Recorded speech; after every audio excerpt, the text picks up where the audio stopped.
Caseus, Clone Wars. Part 3, The Oracle. Chapter 4.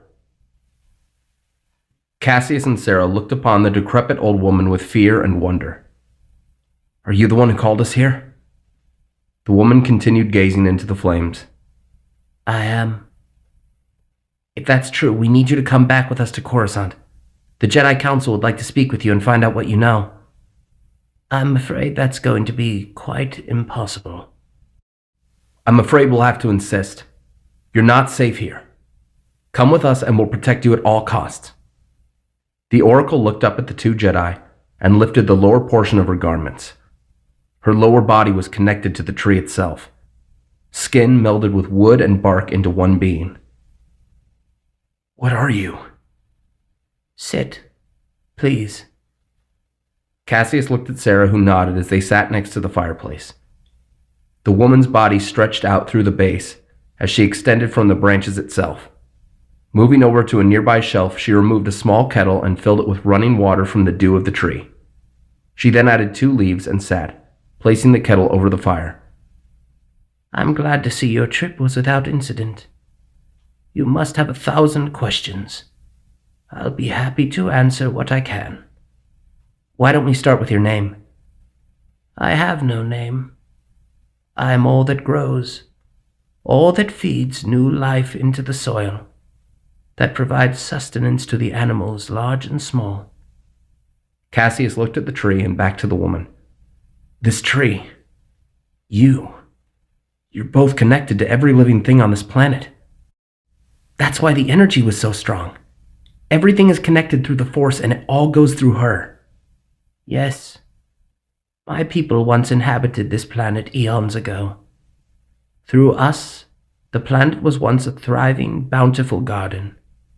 All of us worked together to sustain its beauty and life. Now, it's a far cry from what it once was." "I don't get it. This planet is full of life. How could it be dying?" "I am all that remains of my people. I have sustained the planet for 12,000 years alone.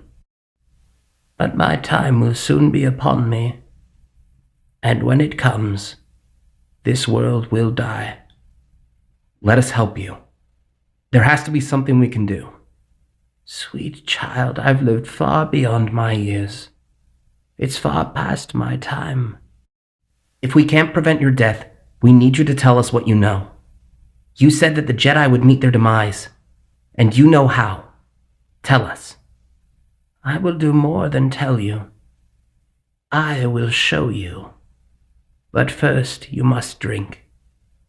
The woman poured 3 cups of hot tea from the kettle and handed them slowly to Caseus and Sarah. It was bitter, but not entirely unpleasant. Caseus held his cup and looked around the tree. "You must be strong in the Force to be able to see the future, and to be able to call out to us." "The Force, yes. The Force is life, pure, ever-present. All living creatures depend upon it. Through the Force I have seen many things. Things that have been, things that are, and things that will be. War, death, plague, famine." "So why are you only calling out to us now?" The woman set her cup aside. "For generations the Jedi have upheld peace, and until now there has been no need for me to intervene. Yet what I have foreseen, if it should come to pass, could mean the death of every Jedi in the galaxy." "And you know this for certain?" "Nothing is certain. In my advanced years my mind has become clouded. It may be that what I have seen will never come to be. But I won't be here much longer, and darkness stirs amongst the stars. If what I've seen can be stopped, I will show you. Be warned. To see the future brings with it a curse." "A curse?" "My kind rarely share our visions with outsiders. The rare few who we have given such knowledge often go mad, unable to comprehend what is to come. for the future is not easily changed. Caseus and Sarah looked at each other. We'll take that risk. Very well. Drink and meditate. You must be clear of mind before we begin. Caseus nodded and continued to sip his tea.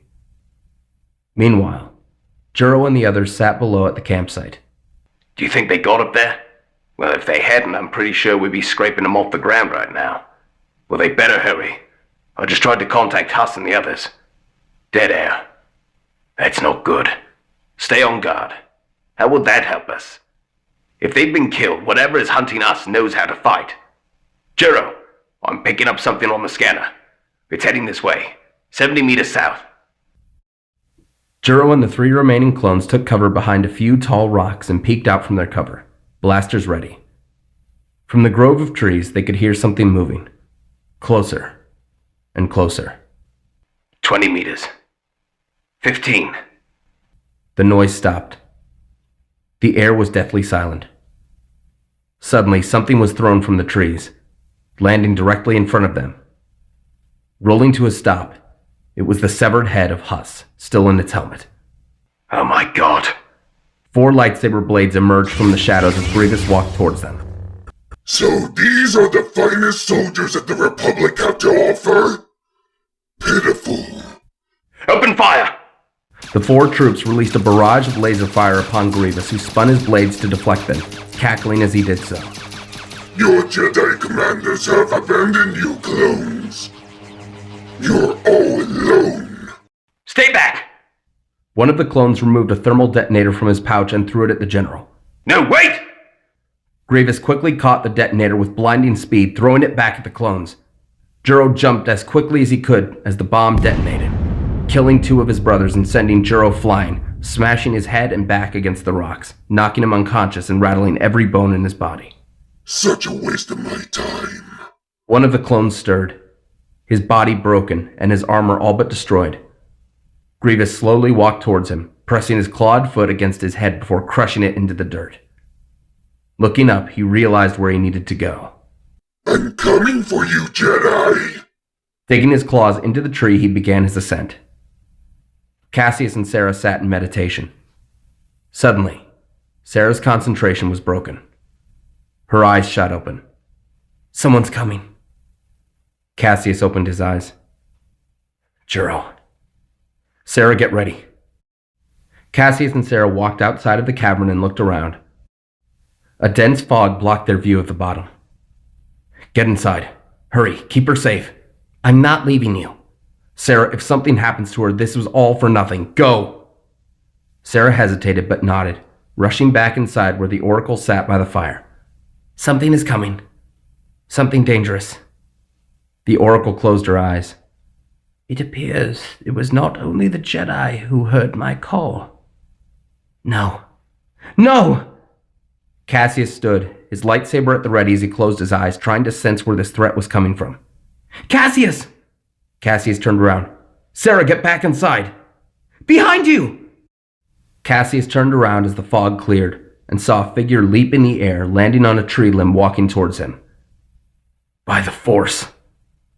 Grievous ignited 2 of his lightsabers and leapt towards him, swinging both blades at the Padawan's head. Caseus swiftly ignited his saber and caught the attack. The impact of his strike sent shockwaves through his arms.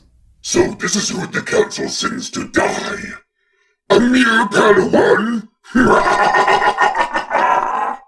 Grievous struck again, hitting Cassius' blade aside and thrusting at his chest. Cassius leapt over the general and swung his saber, but his attack was swiftly intercepted by another blade. Sarah quickly rushed over, igniting her dual sabers and joining the fight. 2 Padawans! Perhaps you'll provide better sport than your soldiers! Cassius was filled with rage and continued to press the assault with Sarah. Grievous was pressed on the defensive as they forced him back out onto the tree limb. Dooku must be desperate if he sent this stooge to take care of his problem. Grievous growled and activated his remaining lightsabers. You fools! Only prolong your deaths! I have slain mightier foes than you! Grievous lunged forward with all 4 of his blades. Cassius and Sarah were now being forced backwards towards the Oracle's cavern. We can't let him get inside! Caseus leapt over Grievous, striking at his back, but the ruthless general swiftly rotated his arms, spinning his blades in every direction. There was nothing Caseus had in his arsenal to defend against something like this. Keeping his blade up, he deflected as many strikes as he could, but his saber was roughly knocked from his hands, tumbling over onto the edge of the tree limb. Instinctively, Caseus leapt backwards, but Grievous was quicker, clutching Caseus in his foot and throwing him over the side, sending him tumbling off. Sarah cried out in horror as Caseus fell. Grabbing onto a low-hanging vine, he managed to save himself. Grievous took this opportunity, pressing his attack against Sarah, who was quickly tiring, struggling to defend herself against Grievous' unpredictable attacks. Is this what passes for skills these days? What a joke! Sarah grunted and leapt backwards to gain distance as Grievous began to close in on her, pushing her back into the cavern. Caseus quickly climbed up the vine and retrieved his lightsaber.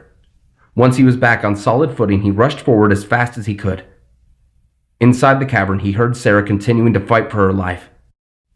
Rushing around a corner, he saw Grievous and struck with his blade, hitting the general in the shoulder. Grievous swung his blade at Caseus. The Padawan evaded the brunt of the attack, but the blade of Grievous cut his face, leaving a deep gash across his cheek. Grievous kicked Sarah into the wall and raised his blades to strike Caseus down, but his arms were quickly subdued by several vines and branches emerging from the walls of the cavern. Grievous struggled to get free and swung his blades wildly, cutting through a few of the vines as Caseus and Sarah attacked. Caseus managed to slice through one of Grievous' lightsabers, leaving the general with only 3. Sarah struck with her weapon, slicing Grievous across his shoulder as he cried out in agony. His fury would not be subdued long as he broke free of the vines and spun his blades in a furious blur of light. Sarah and Caseus leapt back as Grievous got on his hands and feet, rushing at them like some nightmarish creature of the night. Run! The Padawans ran further into the cavern as more vines and branches began forming around them, closing off the path between them and Grievous. Hurry! Get to the Oracle! Sarah and Caseus ran to the steps leading to the heart of the cavern where the Oracle sat deep in concentration, vines and branches spreading out from her hands. I cannot hold this beast for much longer, Caseus ran to her. How can we stop him? He's here to kill me. That is what he desires. We don't have much time. Sit, hurry. Caseus looked at Sarah, who stood by the steps. Do it, now! Caseus switched off his saber and knelt in front of the Oracle. Show me. What happens to us? The Oracle's eyes began to glow as a glowing mist emerged from her mouth, enveloping Caseus' mind. Everything was dark. But in the darkness, he heard something. Screaming. Lightsabers. Blaster fire. An image slowly began to form. It was blurry. He couldn't make out what it was. Then he saw it, and his heart sank into his chest. Suddenly, the image disappeared as a loud crash was heard, as if a wild creature had burst through. Grievous had broken free. Sarah tried to stop him, but Grievous was faster. He deflected Sarah's blades and kicked her into the wall, breaking her arm. He then turned his attention to the Oracle. Caseus grabbed his weapon, trying to stop him, but his vision was still foggy. Grievous clutched him by his head and slammed him to the floor, his head knocking against the hard wood of the tree, stunning him. So, this is what all the trouble is about. The Oracle looked at Grievous. If you could see the future, perhaps you could have foreseen this. Grievous plunged the blade of one of his lightsabers into her chest. Her eyes slowly dimmed as she slumped over. Caseus got up and glared at Grievous, lightsaber ignited. Business before pleasure. Now, that business is taken care of. Grievous ignited his blades. Before anyone could do anything, the tree began to rumble. What? Grievous was suddenly knocked back by a powerful force push from Sarah. Caseus could feel it. The Oracle was dead, and now the planet was dying, starting with the tree. Rushing to Sarah, he picked her up and ran through the cavern, but Grievous was not far behind. Caseus ran out onto the limb of the tree. All around him, the leaves were slowly turning brown, losing their life. How are we going to get down? Caseus looked at Sarah with a sorrowful gaze. Caseus, no, don't you give up. From behind, Caseus heard the slow stomping of metal claws. Time to die, Padawans! There is no escape. He set Sarah down and ignited his weapon. Sarah had no feeling in her left arm. She now had to rely on only one single blade. Grievous leapt forward, striking at the two of them with a ferocity they had never seen. All they could do was defend as they were pushed back onto the limb of the tree, leaping down to lower branches as Grievous followed. Leaves, branches, and debris fell all around them from the crumbling tree. Caseus deflected every strike coming towards him, but he was losing his will to fight. They soon reached a large patch of tangled vines and thorny branches.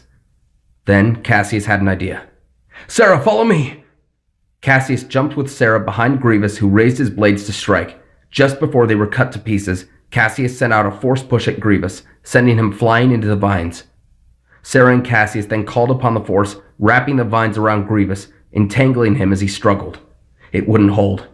Grievous had already begun cutting through and freeing himself. Grabbing Sarah's lightsaber with his own, Caseus threw both blades in front of them at the tree limb, slicing through it and leaving Grievous hanging from the vines above a several 100-foot drop.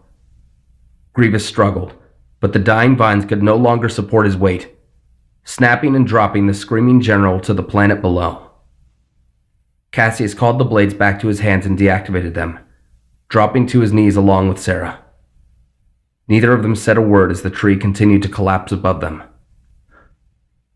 "I'm sorry, Sarah." "Don't be. I'm not afraid to die here with you." Caseus looked at Sarah and took her into his arms, embracing her as they waited for their inevitable demise. Suddenly they heard something. Engines. Looking ahead of them, their shuttle approached quickly as the door opened. Not questioning their fortune, Caseus and Sarah leapt from their perch and landed inside as the ramp closed. R3 sat at the controls of the shuttle, beeping wildly. "R3, get us out of here!" R3 piloted the shuttle away as fast as possible as they flew into the sky. Looking out of the window, Caseus saw the rest of the tree collapse into the ground. Down below, as the dust settled, Grievous clawed and cut his way out of the debris. Covered in dirt, his body and his armor shattered. He looked into the sky and snarled as he watched his prey escape.